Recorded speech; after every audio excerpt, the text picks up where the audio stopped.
வணக்கம். காலை நேர பிரதான செய்திகள். விரிவான செய்திகளுக்கு செல்ல முன்னர் முதலில் தலைப்புச் செய்திகள். ஜனாதிபதி தேர்தலில் நடுநிலைமை வகிக்க தீர்மானம், சந்திரிகா தெரிவிப்பு. ஒன்றுடன் ஒன்று மோதிய உந்துருளிகள், ஒருவர் பலி, இருவர் வைத்தியசாலையில். சீனாவில் வலுப்பெறும் யாகி சூறாவளி. அதிகபட்சம் ட்ரம் கொண்ட ஐபோன் 17 வெளியானது அறிவிப்பு.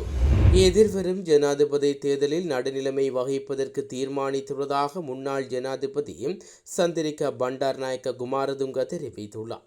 இந்த முறை ஜனாதிபதி தேர்தலின் போது சில வேட்பாளருக்கு தாம் ஆதரவு வழங்குவதாக வெளியான தகவல்களில் எவ்வித உண்மைத்தன்மையும் இல்லை என அவர் அறிக்கை ஒன்றை விடுவித்து குறிப்பிட்டுள்ளார். எதிர்வரும் ஜனாதிபதி தேர்தலில் எந்த ஒரு வேட்பாளருக்கும் ஆதரவளிக்காமல் நடுநிலை வகிப்பதற்கு தீர்மானித்துள்ளேன். கடந்த காலத்தை போன்று எதிர்காலத்திலும் இவ்வாறான நிலைப்பாட்டே உள்ளது. இலங்கையின் எதிர்காலம் தொடர்பில் தற்போது எப்போன்று நிலைமையற்ற தன்மை முன் ஒருபோதுமே ஏற்பட்டதில்லை. எனவே பாரதூரமாக இந்நிலைமையை அறிந்து அனைத்து வாக்காளரும் செயற்பட வேண்டும். தனிநபர் தொடர்பில் கருத்து கொள்ளாது வேட்பாளர்கள் முன்வைத்துள்ள திட்டங்கள், அதனை நடைமுறைப்படுத்தும் விதம் மற்றும் இயலுமை என்பனை குறித்து சிந்தித்து வாக்காளர்கள் தமது வாக்குகளை செலுத்த வேண்டும் எனவும் முன்னாள் ஜனாதிபதி சந்திரிகா பண்டாரநாயக்க குமாரதுங்க தெரிவித்துள்ளார். அரசு சேவையாளர்களுக்கான வேதன அதிகரிப்பு இடம்பெறும் ஒவ்வொரு சந்தர்ப்பத்திலும் அதற்கு இணையாக அனைத்து ஓய்வூதியதாரர்களின் ஓய்வூதிய கொடுப்பனவு 70% வரை அதிகரிக்கப்படும் என ஐக்கிய மக்கள் சக்தியின் ஜனாதிபதி வேட்பாளர் சையத் பிரேமதாச தெரிவித்துள்ளார். கொழும்பில் நேற்று இடம்பெற்ற ஐக்கிய அரசு சேவை ஓய்வூதியதாரர்களுக்கான மாநாட்டில் கலந்து கொண்டு அவர் இந்த விடயத்தை குறிப்பிட்டுள்ளார். அரசு சேவையாளர்களுக்கு 10,000 ரூபாய் வாழ்க்கை செலவு கொடுப்பனவாக வழங்கப்பட்ட போது ஓய்வூதியதாரர்களுக்கு அதில் 25% வழங்கப்பட்டுள்ளது. இது பாரிய அநீதியான செயற்பாடாகும்.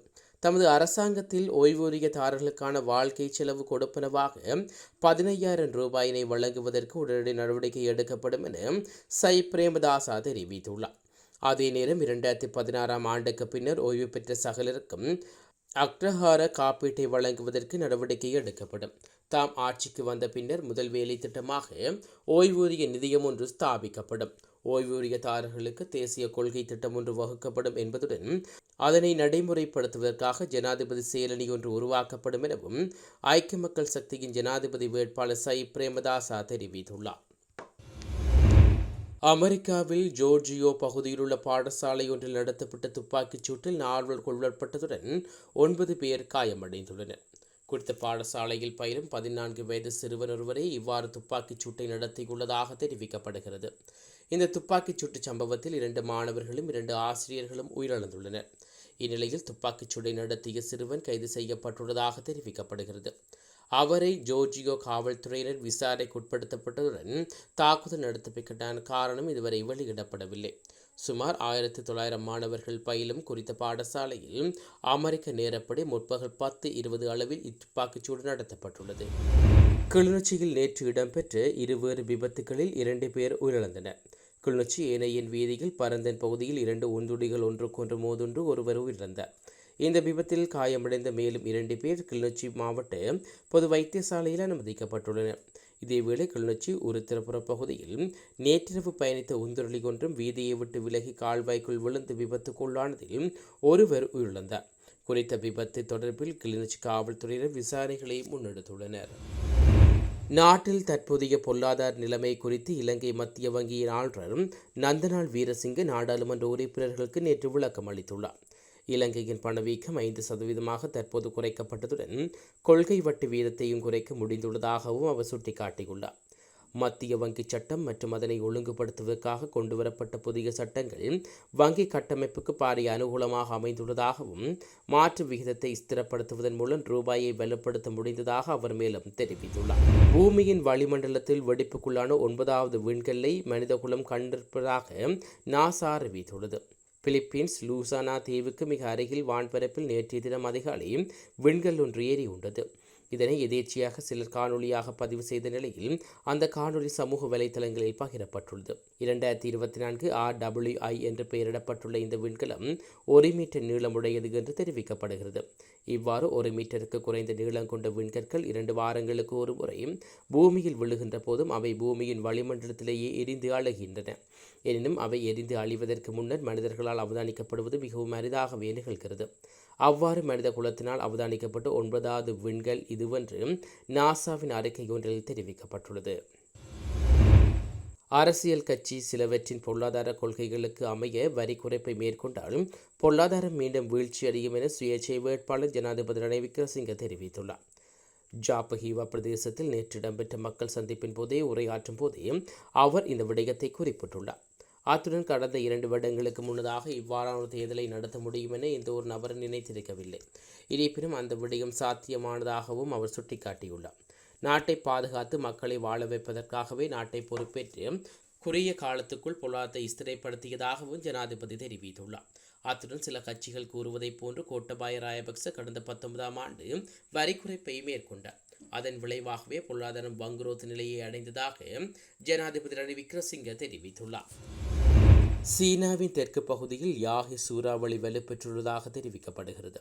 இதனால் அந்த பகுதியில் உள்ள பாடசாலைகள் மூடப்பட்டதுடன் விமான சேவைகளும் ரத்து செய்யப்பட்டுள்ளதாக வெளிநாட்டு ஊடகங்கள் செய்தி வெளியிட்டுள்ளன. யாகி சூறாவளி நேற்றிரவு வலுப்பெற்றுள்ளது.